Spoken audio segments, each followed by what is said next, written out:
Good morning बच्चों, की हाल चाल? सब बड़े एकदम। तो चलेगा, आज मैं आपके लिए लेके आऊं साउंड का लेक्चर नंबर 2.2। अब देखो, आज का लास्ट टॉपिक हम डिस्कस करने वाले हैं range of hearing in humans.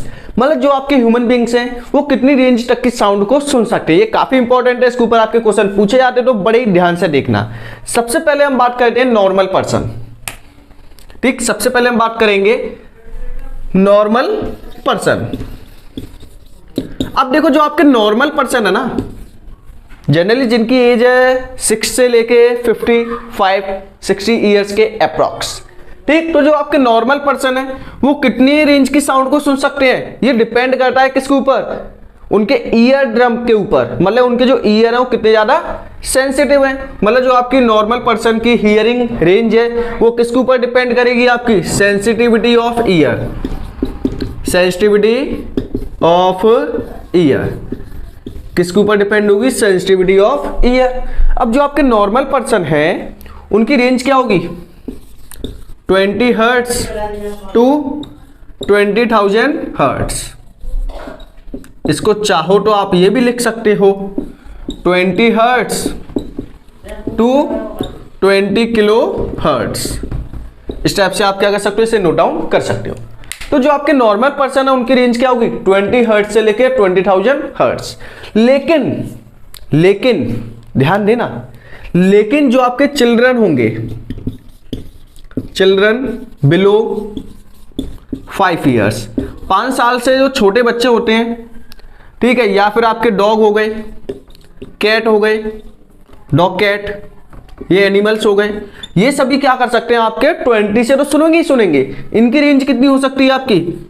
20 hertz से लेके 25,000 हर्ट्ज।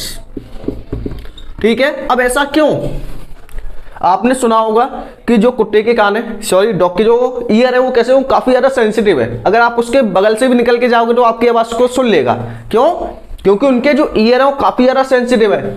ऐसा क्यों? कि इनके जो ईयर है वो कैसे होते हैं? आपके हाई सेंसिटिव ईयर।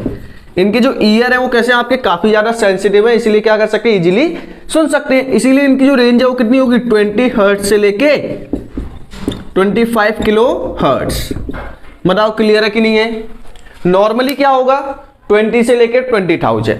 अगर 5 साल के बच्चों की बात करें, 5 साल से नीचे बच्चों की बात करें, डॉग हो गए, कैट हो गए, इनका कितना होगा? 20 हर्ट्ज से लेके 25,000 हर्ट्ज।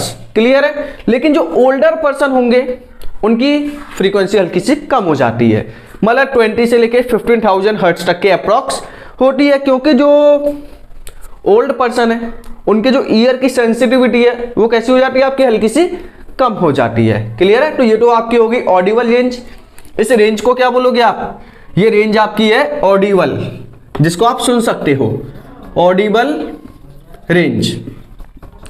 ऑडिबल रेंज आपसे पूछे, बताओ ऑडिबल रेंज क्या है? तो ऑडिबल रेंज कितनी होगी? 20 से लेके 20,000। नॉर्मल पर्सन की लिखनी है। अगर बच्चों के केस में पूछा जाए तो आपका 20 से लेके 25,000। बताओ क्लियर है?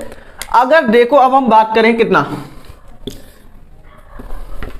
इंफ्रासोनिक की। ये तो आपकी ऑडिबल रेंज हो गई। इंफ्रासोनिक क्या होंगी? इंफ्रासोनिक, अब देखो इंफ्रासोनिक साउंड वेव क्या होती है? डोज वेव हुज फ्रीक्वेंसी, जिनकी जो फ्रीक्वेंसी है, हुज फ्रीक्वेंसी 0 to 20 हर्ट्ज। अब जिनकी फ्रीक्वेंसी 0 से लेकर 20 हर्ट्ज के बीच में होगी उन्हें क्या बोलोगे? इंफ्रासोनिक। जिनकी फ्रीक्वेंसी क्या होगी? 0 से लेकर 20 हर्ट्ज, उन्हें क्या बोलोगे? इंफ्रासोनिक। क्लियर है? अब इसी में आपका क्या आएगा? अल्ट्रासोनिक। Ultrasonic wave. अब अल्ट्रासोनिक वेव क्या होंगी? देखिएगा, डोज साउंड वेव या फिर those wave whose frequency greater then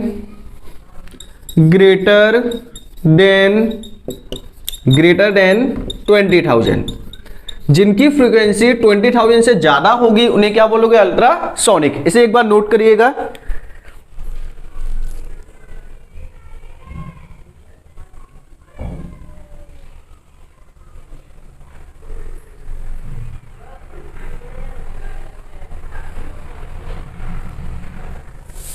करिए इसे। अगर एग्जाम्पल की बात करें तो इंफ्रासोनिक कौन कौन प्रोड्यूस करते हैं? इंफ्रासोनिक आपके प्रोड्यूस करता है अर्थक्वेक, लो फ्रीक्वेंसी अर्थक्वेक।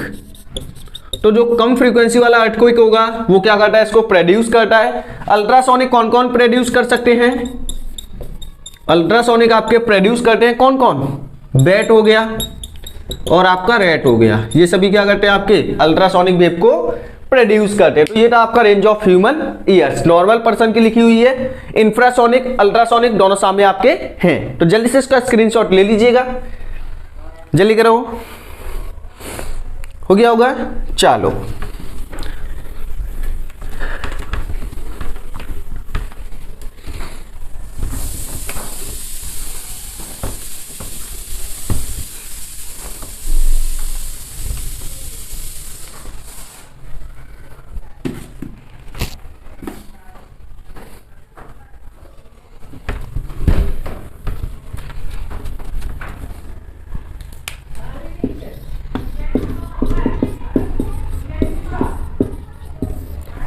अब नेक्स्ट हम बात करने वाले हैं किसके बारे में? Sonic boom. सोनिक बूम क्या होती है? देखिए, सोनिक बूम आपकी एक स्पीड होती है, those object which travel greater than sound speed. अब देखो, जो आपके ऑब्जेक्ट, मतलब कोई भी आपका ऑब्जेक्ट हो गया, ठीक है, एरोप्लेन हो गए, आपके हेलीकॉप्टर हो गए, या फिर आपके क्या हो गए, जो आपके फाइटर जेट प्लेन होते हैं ना, जेट प्लेन जो आपके फाइट करने के लिए जाते हैं आर्मी में, या फिर आपके वो हो गए, अगर उनकी स्पीड आपकी क्या है, अगर उनकी स्पीड ज्यादा है किससे? एयर की स्पीड से। अब एयर की स्पीड कितनी है? 330 मीटर पर सेकंड के अप्रोक्सीमेट, यही है ना। अगर किसी ऑब्जेक्ट की स्पीड इससे ज्यादा है तो उस ऑब्जेक्ट को या फिर उस स्पीड को क्या बोलोगे आप? सोनिक बूम स्पीड, या फिर उस ऑब्जेक्ट को आप बोल सकते हो सोनिक बूम ऑब्जेक्ट। तो जिन ऑब्जेक्ट की स्पीड एयर की स्पीड से ज्यादा होगी, या फिर जो ऑब्जेक्ट आपकी एयर की स्पीड से ज्यादा ट्रेवल मूव करेगा, उसी को क्या बोलोगे आप? Sonic boom speed. ये आपकी डिपेंड करेगी मीडियम टू मीडियम। अगर हम आपका कोई ऑब्जेक्ट एयर में मूव कर जाए तो कंपेयर किससे करेंगे? 330 से। अगर पानी के अंदर मूव कर जाए तो पानी वाली स्पीड से मूव करेंगे। क्लियर है? चलो, इसका एग्जांपल आपके क्या होंगे? जैसे आपका जेट प्लेन हो गए, जेट प्लेन आपकी किस वेलोसिटी से मूव करते हैं? अप्रोक्सीमेट 450 मीटर पर सेकंड। अब बताओ, ये स्पीड क्या आपकी एयर से ज्यादा है ना, तो जब स्पीड आपकी एयर से ज्यादा होगी तो उसी को क्या बोलोगे आप? Sonic boom. बताओ, ये सोनिक बूम आपका क्लियर है कि नहीं? जो ऑब्जेक्ट आपके लाइट की स्पीड से ज्यादा मूव करेंगे, लाइट की स्पीड से ज्यादा उनकी स्पीड होगी, तो उसी को क्या बोलोगे आप? Sonic boom. ठीक है, तो आज का लेक्चर यहीं पे फिनिश। Thanks for watching.